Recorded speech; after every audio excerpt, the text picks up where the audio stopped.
Então, pegando um gancho aí no que você está falando sobre a emissão acústica, você até fez um comentário aí que é um ensaio muito caro, né? No aspecto geral, uma inspeção de tanque ela costuma ser mais cara do que vaso de pressão, né? Teria como você discorrer, falar um pouquinho mais sobre essa questão dos custos? A inspeção de tanque, ela realmente tem um custo bem mais alto que uma inspeção de um equipamento como um vaso de pressão comum, né? Mesmo sendo um vaso de grande porte. Porque você tem o tamanho, né, de um tanque de armazenamento desses tipos. Vamos dar o exemplo de novo do tanque de 20 milhões de litros, que é um tanque que tem mais de 15 metros de altura, então você tem lá 7 virolas, né, de chapas, e você tem um diâmetro de 42 metros, ou seja, 42 mil milímetros. Então você tem muita área para cobrir com inspeção. Então, em questão de tempo, né, porque a gente sempre se baseia valores de proposta, valores de prestação de serviço, com relação ao tempo, né? Porque é o tempo que custa, tanto numa inspeção de caldeira, como uma inspeção de vaso ou de tubulação, tudo é voltado ao tempo. Quanto custa?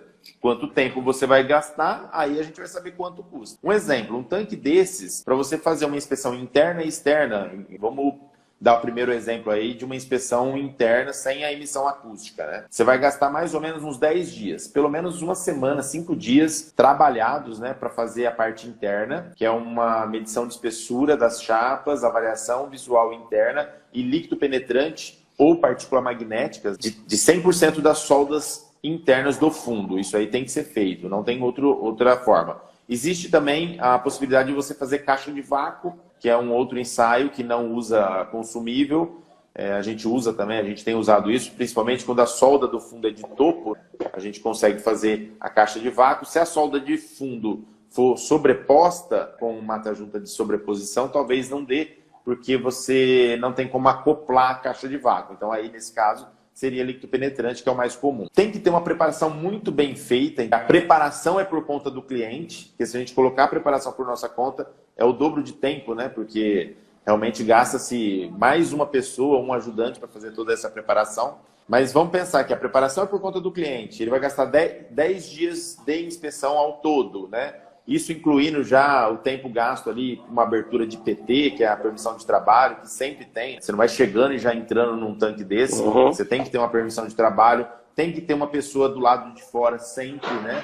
Para atender a norma, a NR33, que é para trabalhos de espaço confinado. E aí você consegue, então, fazer tudo isso em 10 dias. Vou dar um exemplo aqui, tá? Se a diária do inspetor custar R$1.000, então é uma inspeção de R$10.000. Aí você tem que acrescentar a isso ainda a mobilização, porque dentro da diária de R$1.000, por exemplo, pode já estar lá o hotel, alimentação, mas não está a mobilização. Imagina que você, para ir e voltar 100 quilômetros é uma coisa, ir e voltar 900 quilômetros é totalmente diferente. Então, você tem que acrescentar aí os custos de deslocamento, né? Então, seriam R$10.000, isso considerando uma diária de 1.000. Né? Aí você tem ainda o tempo que você vai gastar dentro do seu escritório para compilar toda essa documentação, talvez um dia para você montar os relatórios e mais um dia para você fazer os cálculos e montar a folha de dados e fazer o desenho, mais 2 dias, mais 2.000. Então, seria 12.000 mais esse valor aí da mobilização.